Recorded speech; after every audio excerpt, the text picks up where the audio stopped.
तो इस वक्त ग्रुप कैप्टन वरुण सिंह को श्रद्धांजलि दी जा रही है। सीधा रुख करते हैं भोपाल का।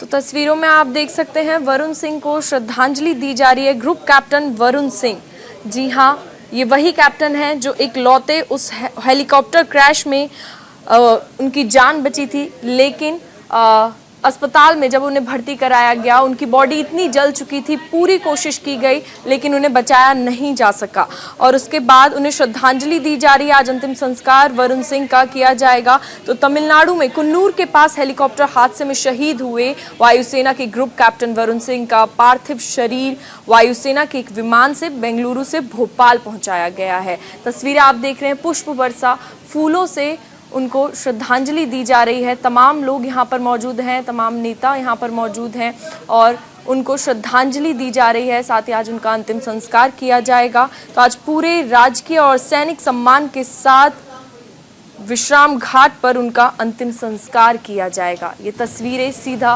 वरुण सिंह को श्रद्धांजलि देते हुए न्यूज़ इंडिया आपको दिखा रहा है। वरुण सिंह को सैनिकों के साथ श्रद्धांजलि दी जा रही है। सैल्यूट मारकर, नमन कर कर उन्हें श्रद्धांजलि अर्पित की जा रही है और आज उनका अंतिम संस्कार किया जाएगा। दुर्घटना में 13 लोगों की पहले ही मौत हो चुकी थी, जिनमें देश के पहले chief of defence staff general Bipin Rawat और उनकी पत्नी शामिल थे और उनका भी निधन हो चुका है। वरुण सिंह अकेले जिंदा बचे थे लेकिन बुरी तरह घायल हो गए थे वो और उन्हें बचाया नहीं जा सका। तो नमन किया जा रहा है उन्हें। तस्वीरें आप देख सकते हैं, तस्वीरों में उन्हें श्रद्धांजलि दी जा रही है। हर्ष फूलों के साथ उन्हें श्रद्धांजलि अर्पित की जा रही है।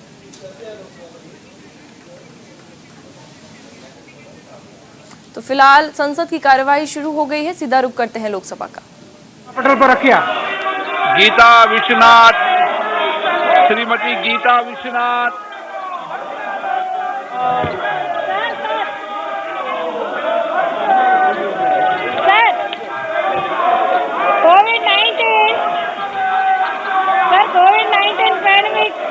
And successive lockdowns have aggravated the effects of malnutrition in the country, especially on children and women. Recent data tabled in the parliament show that out of 5,302 crore released for Poshan Abhiyan in the country from central funds between financial year 2019 to 21, only 2,985 crore lakhs has been utilized. Will Minister state that reasons behind such underutilization of allocated funds? Further, what steps the ministry has taken to resolve such kind of underutilization of funds? Today to speak on the issue of nutrition and the efforts between the government of India and state governments, and regrettably before me I find esteemed members of parliament blocking this very essential national deliberation. It is with a sense of regret though I must here appeal to every member who is in the well of the house trying to dissuade a conversation on a national issue like nutrition, like to bring to the attention of the honourable member that to avoid the spread of the pandemic, Anganwadis across the country did not operate in order to protect women and children. However, we ensured in collaboration with state government that every 15 days, ration that was to be accrued additionally to these women and children was delivered to their doorstep. One must recognize that the Integrated Child Development Scheme and the Poshan Abhiyan are two distinct schemes. The Poshan Abhiyan, Honorable Speaker Sir, is directed towards creating a Jan Andolan with regards to nutrition. I would here like to highlight to the Honorable Member that under the Poshan Abhiyan, smartphones have been now procured. 11.5 lakhs by Anganwadis across the country. Poshan tracker pronounced by the Government of India. A digital solution now tracks 9 crore beneficiaries, including 7.5 crore children. Our endeavour is to ensure all health solutions are given to these children and women in the care of the Anganwadi services and system. Pratap Chand sarangi,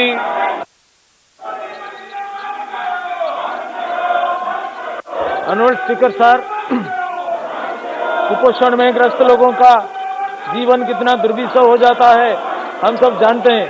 sir anganwadi ICDS वगैरह में sir जो पोषण अभियान चलता है ये उड़ीसा में बिल्कुल निरर्थक हो गया है। सर हमने CDPO को बुला करके कई आंगनवाड़ी केंद्र में टेस्ट करवाया। सर बादाम का लड्डू 50% कम है, सूजी पैकेट में कम है और लेस न्यूट्रिशन वाला चीजें देते हैं, बिल्कुल एडल्ट्रेशन होता है। सर एक CDPO का करप्शन को हमने पकड़ा। सर तदंत के उपरांत ADM ने रिपोर्ट दिया 2,89,000 की सामग्री खरीदा गया और इसमें 1,60,000 20 रुपीज का मिसअप्रोप्रिएशन हुआ। सर ADM रिपोर्ट देने के बाद उनके खिलाफ में कोई कार्रवाई नहीं हुआ। मैंने कई लेटर लिखा सर, चीफ सेक्रेटरी को, सबको लिखा, कुछ फल नहीं हुआ। सर अभी 2 आंगनवाड़ी केंद्र में हमने CDPO को भेज करके उसका जांच करवाया, कुछ भी नहीं हुआ। 10-10 हजार रुपया लेकर के अपॉइंटमेंट देते थे। सर गरीब पितृहीन बालिका को भी अपॉइंटमेंट नहीं दिया। सर इसलिए हमने इसको विजिलेंस के द्वारा पकड़वाया और अरेस्ट होकर के सुपरवाइजर अंदर में है। सर ऐसा चलता है और इन जो आंगनवाड़ी जो संस्था इनको फूड मटेरियल सप्लाई करते हैं, सर इनको जो एडल्ट्रेशन करते हैं, जो कम देते हैं, इसको प्रमोट करते हैं हमारे सरकार उड़ीसा में। सर ये बहुत हम असहाय हो गए हैं, हमको थोड़ा प्रोटेक्शन चाहिए। ये करप्ट एजेंसी को बंद करना चाहिए, इनके खिलाफ कार्रवाई होना चाहिए, रेस्पॉन्स करना चाहिए और उनको जेल भेजना चाहिए। सर बिल्कुल ये बर्बाद कर देते हैं सरकार का पोषण स्कीम को। नमस्कार। The charges that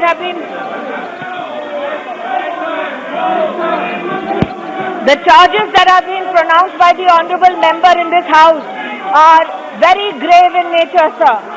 While it is the privilege of the honorable member of parliament that all government schemes are implemented within protocols and limits of the law, are implemented in the best of spirit, what the honorable member espouses about the state of affairs in his home state is a cause of great concern for me as minister.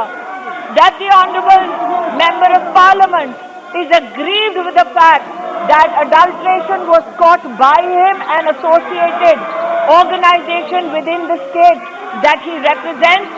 I will, sir, take the aggrievement of the honorable member and convey it to the state government, because it is the state government which is constitutionally and administratively responsible for the implementation of the project. However, through you, sir, I will appeal to every member of parliament that the Ministry of Women and Child Development on the 13th of January has given a notification to every state government as to how the ICDS and Poshan systems need to be implemented, which includes checking of food in FSSAI and NABL accredited labs. It directs state governments to procure keeping in mind GFR and CBC rules. If any state government is found in violation of the rules, appropriate action will be taken by the ministry. Shrimati ji Madhavi. Thank you, sir. The ministry has spent over 10,000 crores on its portion tracker, which records real-time data on malnutrition and severe acute malnourished children in each Anganwadi. However, nutrition data and indicators are not available in public domain. What steps has the ministry taken to make such data and indicators collected through the portion tracker available in public domain? Sir, the data that we deal with within the portion tracker to maintain the privacy of women and children in our country, and especially minor children whose data should not be publicly made available, is an issue which is close to my heart.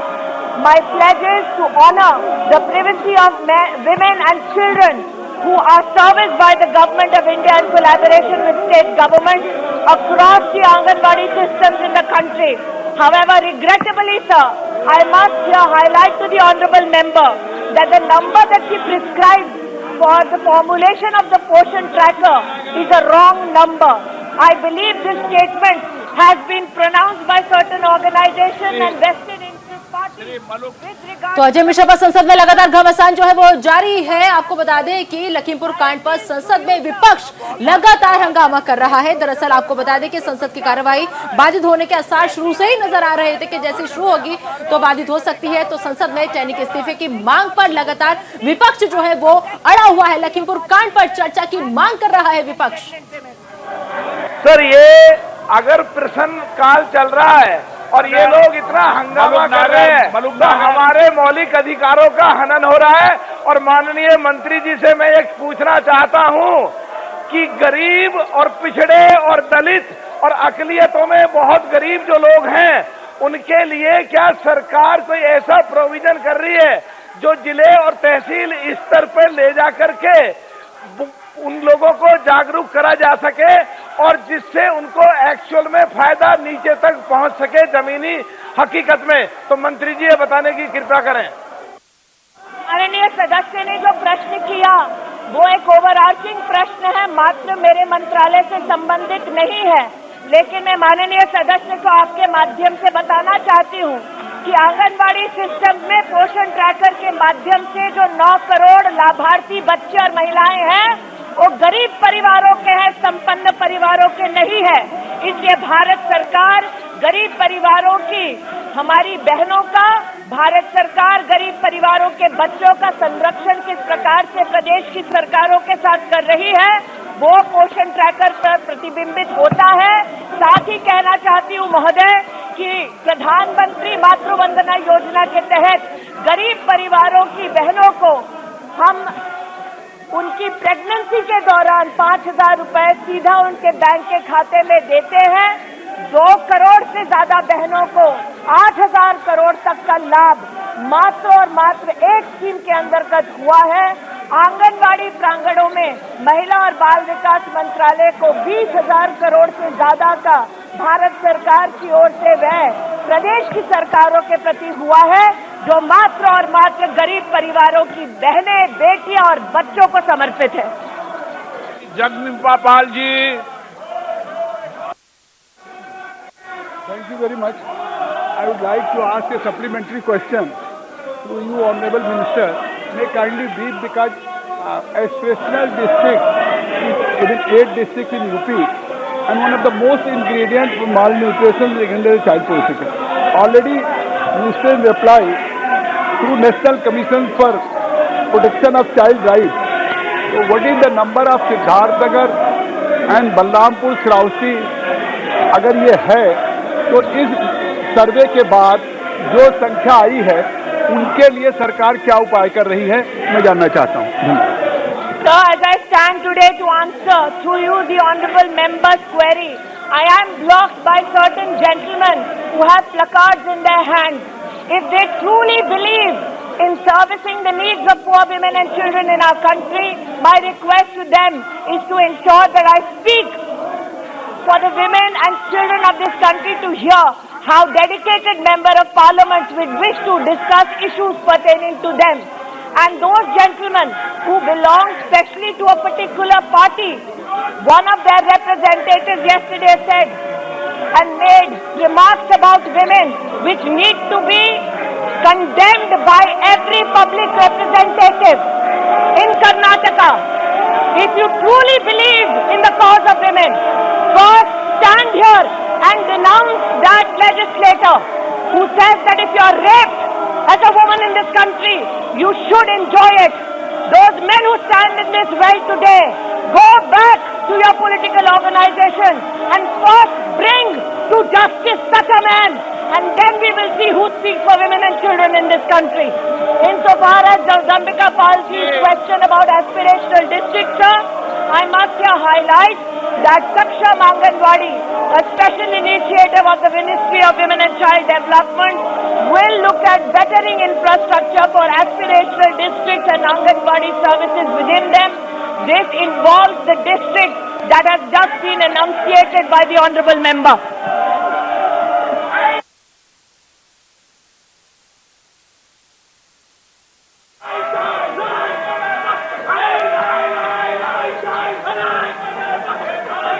Shrimati Navneet Rana,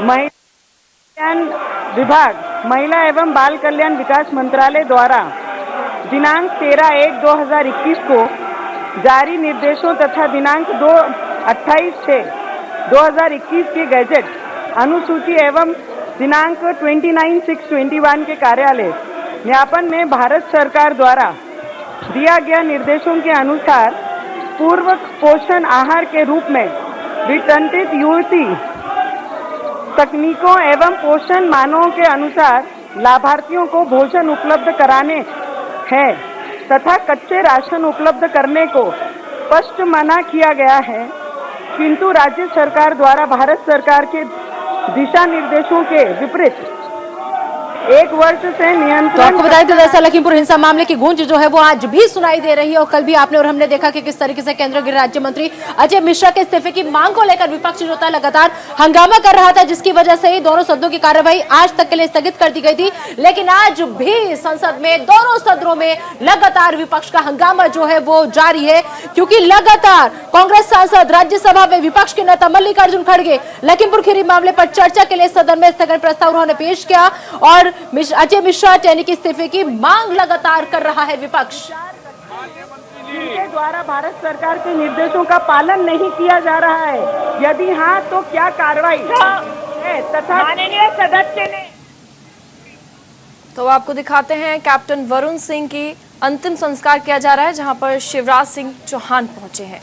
ये तस्वीरें सीधा वहीं से captain Varun Singh जिनका निधन हो गया, जिन्हें बचा नहीं सके, एक अकेले कैप्टन वरुण सिंह ही थे जो हेलीकॉप्टर क्रैश में वो बचे थे, लेकिन तमाम कोशिशों के बाद भी उनको बचाया नहीं जा सका। तमिलनाडु में कुन्नूर के पास हेलीकॉप्टर हादसे में शहीद हुए थे ग्रुप कैप्टन वरुण सिंह, जिनके पार्थिव शरीर को वायुसेना के एक विमान से बेंगलुरु से भोपाल पहुंचाया गया। यहाँ पर शिवराज सिंह चौहान भी आपको नजर आ रहे हैं तस्वीरों में, और आज पूरे राजकीय और सैनिक सम्मान के साथ घाट पर उनका अंतिम संस्कार किया जाएगा। तो आखिरी सफर पर ग्रुप कैप्टन वरुण सिंह, नम आंखों से तमाम लोग वहां पर उमड़े हैं उन्हें अंतिम विदाई देने के लिए। बता दें कि 8 दिसंबर को तमिलनाडु के कुन्नूर में भारतीय वायुसेना के विमान क्रैश हादसे में सिर्फ वरुण सिंह ही ऐसे जाबाज थे जो जीवित बचे थे उसमें, और उनके लिए पूरा देश दुआ कर रहा था कि शायद अब कोई अच्छी खबर आए। लेकिन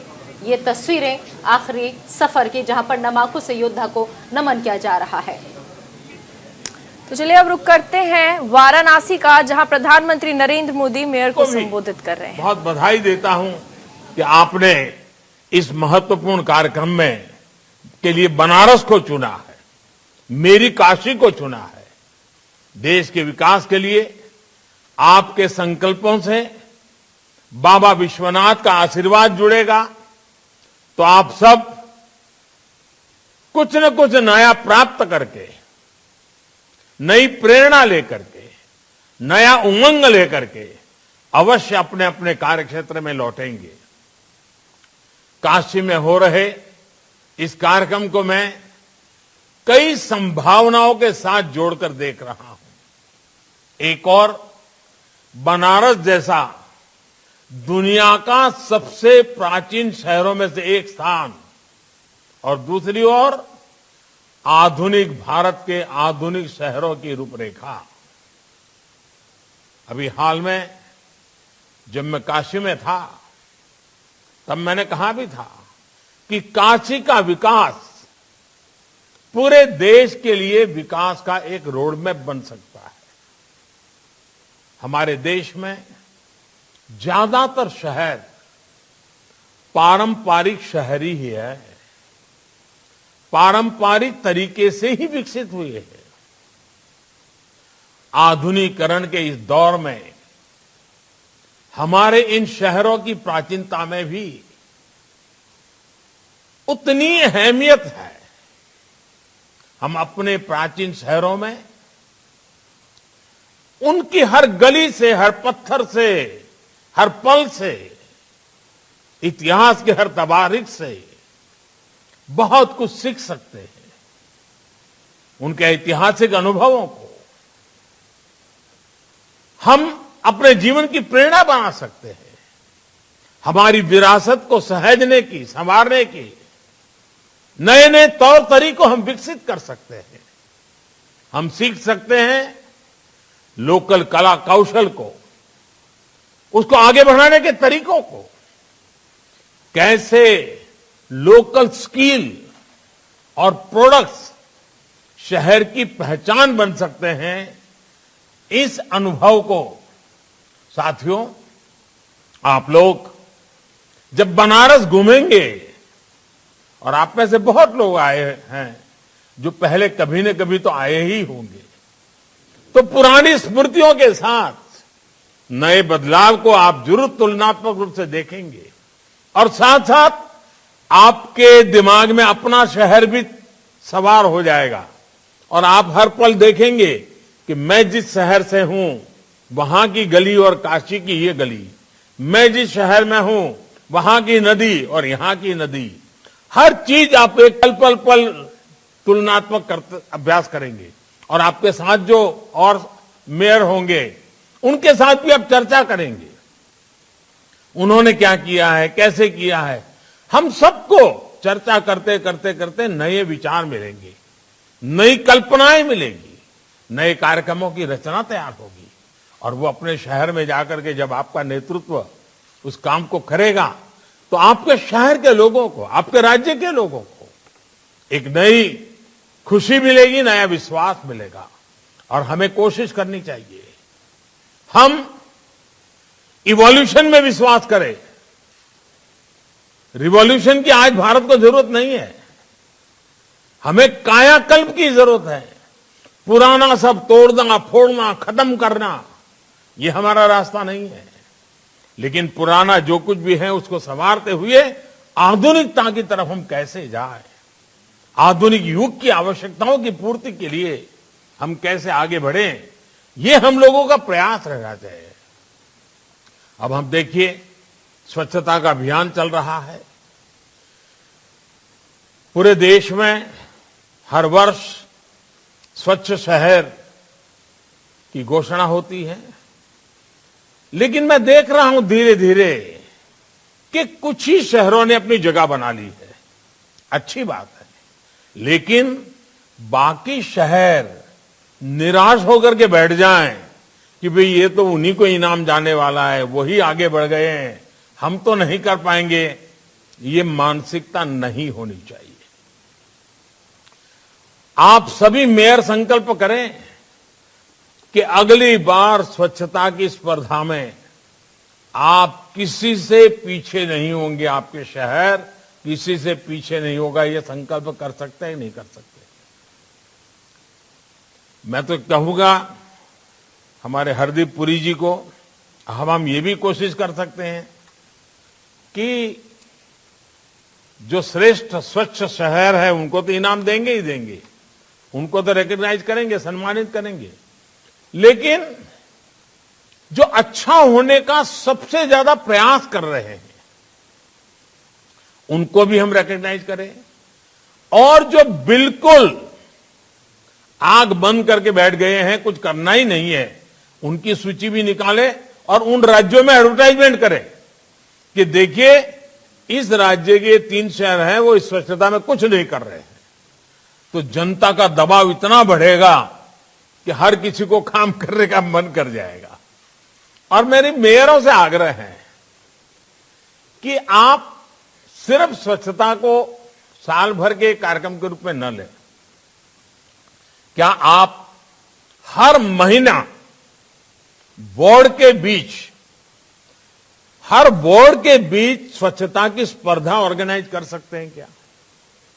जूरी बना करके इस महीने में कौन सा बोर्ड सबसे ज्यादा स्वच्छता का इनाम ले रहा है, अगर शहर के बोर्डों में कंपटीशन होगी, बोर्ड के काउंसिलर्स के बीच में स्पर्धा होगी, तो उसका क्यूमुलेटिव इफेक्ट, टोटल जो इफेक्ट है वो पूरे शहर का रूप बदलने में काम आएगा।